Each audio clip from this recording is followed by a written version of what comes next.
댓글 한번 보겠습니다. 이미 사업을 구축해놨는데 전기기사를 따서 시설관리로 들어가는 건 안 될까요?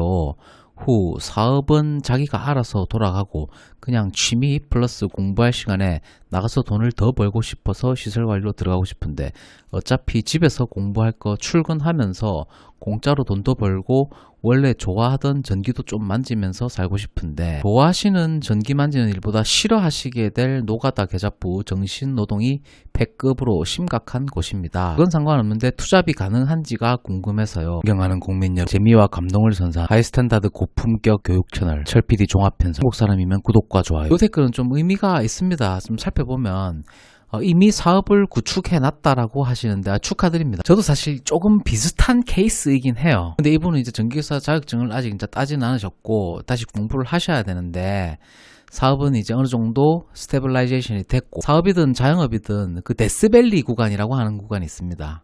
그 구간을 좀 지나게 되면은 어느 정도 안정화되면은 어떤 느낌이 드느냐, 어떤 고독함을 느끼게 되는 단계가 오게 되거든요. 자, 그럴 때 외로움이 아니에요. 외로움하고 고독감은 좀 다른 이야기입니다. 내 자영업을 구축한다라고 하는 거는 오롯이 내가 그 모든 것의 의사결정에 대해서 관여를 해야 하고 그 책임을 오롯이 나 혼자 짊어져야 된다는 뜻이거든요. 자, 그렇기 때문에 어떤 고독감을 느낄 수 있어요. 그런 단계를 좀 지나가게 되면 소셜 네트워크로의 참여가 목말라 올 때가 있습니다. 그럴 때는 이 시설관리 일 해보시는 게 나쁘진 않습니다. 괜찮습니다. 그러니까 타의적 굴종이 아니라 자발적 참여로서 일할 때는 이 일이 괜찮다는 얘기예요.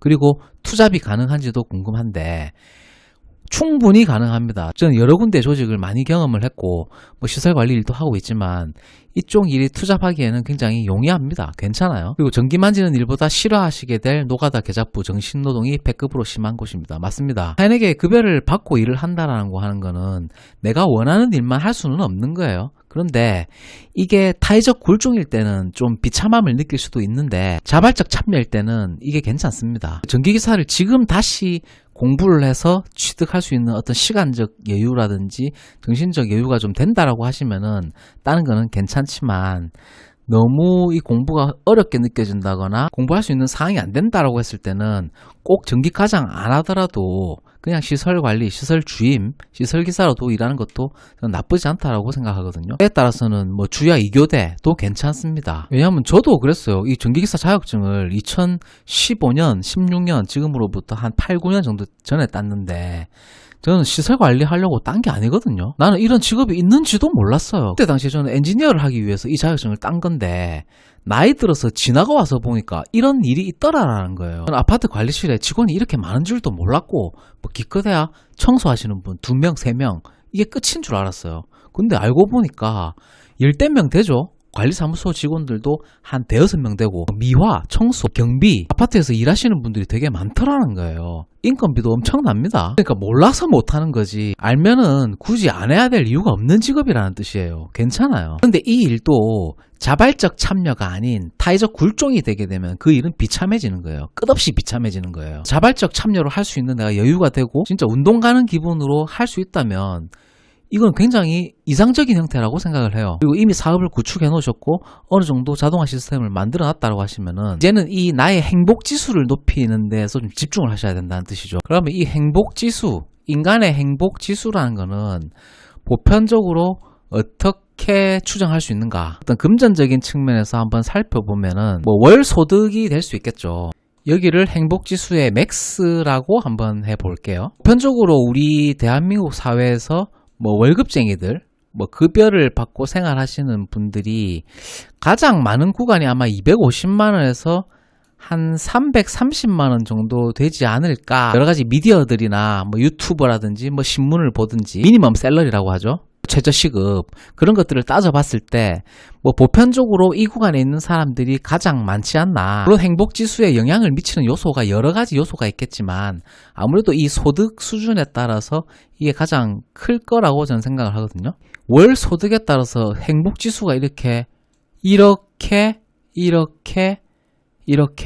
우상향하느냐? 그게 아닙니다. 여러분들도 그런 통계를 보신 적이 있으실 것 같은데 월 소득이 2천만원에서 3천만원 사이, 월 소득이 2천만원에서 3천만원 정도 사이가 될 때 행복지수가 이 맥시멈이더라 라고 하는 통계가 있어요. 이 정도까지는 이렇게 우상향하는 그래프를 그리지만 3천만 원이 오버되는 순간, 초과하는 순간 이 행복지수는 다시 조금 떨어진다라고 하는 그런 통계가 있어요. 자, 그러면 우리가 궁극적으로 행복한 삶을 지향하기 위해서 열심히 자격증도 따고 공부도 하고 사업도 하고 자영업도 하면서 궁극적으로는 우리가 행복한 삶을 추구하기 위함이죠. 그러니까 이 그래프에서 말하고자 하는 바가 뭐냐, 월 소득이 이렇게 커진다고 하는 거는 내가 그만큼 많이 가질 수 있다는 거죠. 그걸 조금 다른 시각에서 해석을 해본다면은 그만큼 내가 지켜야 될 것도 많아진다라는 의미죠. 그런 것들을 조금 지킨다라고 하는 의미에서 이 구간에서는 그런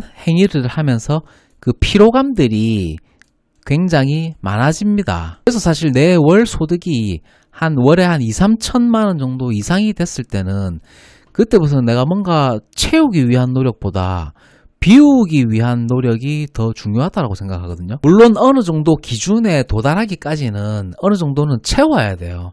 그런데 내가 어느 정도 만족할 정도의 수준, 행복지수가 어느 정도 한 80에서 90% 정도가 행복지수가 좀 다다랐다라고 본인 스스로 느껴질 수 있다라고 하면, 다시 말해서 내 삶에 좀 만족할 수 있는 수준이다라고 했을 때는 그때부터는 채워나가는 것보다 이렇게 비워나가는 게 더 중요합니다. 굉장히 중요한 이야기인데, 내 행복지수가 이렇게 맥시멈 구간을 이제 통과했을 때부터 어떻게 살아야 되는지, 물론 이건 좀 나중에 이야기이긴 해요. 그러니까 보편적으로 우리가 지금 이 구간에서 거의 다 있단 말이죠. 그래서 우리는 지금 현재 이 구간에서 나의 행복지수를 좀 높일 수 있도록 어떤 방법이든 자영업을 하든 사업에 도전을 하든 유튜브를 하든 뭘 하든 이 구간에서 뭔가 좀 다양한 시도를 해야 된다는 뜻이죠. 콩이든 파치든 뭘 심어봐야 결과가 나오잖아요. 단지 이분이 좀 신경 써야 될 부분이, 이미 사업을 구축해놨는데 이쪽으로 좀 일을 해보고 싶다라고 하시면, 만약에 들어왔다라고 치면 어떤 나만의 기준과 철학과 현실과의 어떤 개입이 굉장히 클 겁니다. 그런 것들을 너그럽게 수용할 수 있는 포용력이 있어야 되고요. 시궁창에서도 내 몸을 더럽히지 않을 정도의 내 소신과 주관을 뚜렷하게 가지고 있어야 됩니다.